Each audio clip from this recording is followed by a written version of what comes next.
Hi friends, இங்கே பாருங்கள் சிட்டுக்குருவி கூட்டுக்குள்ளே எப்படி போகுதுன்னு காமிக்கிறோம். இங்கே பாருங்கள் 2 குருவி உட்காந்துருக்கு.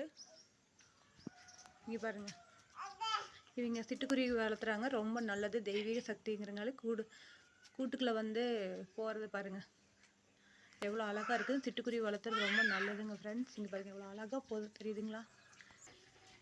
இங்கே பாருங்கள் ஃப்ரெண்ட்ஸ், எல்லா கூட்டுலேயுமே குருவி கண்டிப்பாக இருக்குது. எப்படி போகுதுன்னு மட்டும் பாருங்கள், அழகாக போகுங்க. இங்கே பாருங்கள் ஃப்ரெண்ட்ஸ், இந்த கூட்டுலேயும் குருவி இருக்குது. சிட்டுக்குருவி வளர்த்துறாங்க. இது மாதிரி கட்டி விட்டிங்கன்னா உங்கள் வீட்லேயும் கண்டிப்பாக வருங்க.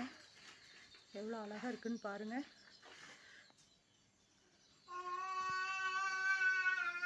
இந்த கூட்டுக்குள்ள அது எப்படி போகுதுன்னு பார்க்கலாம். ஃபஸ்ட்டு ஒரு குருவி பார்த்தோம், அந்த கூட்டுக்குள்ள. இந்த கூட்டுக்குள்ள பாருங்கள்.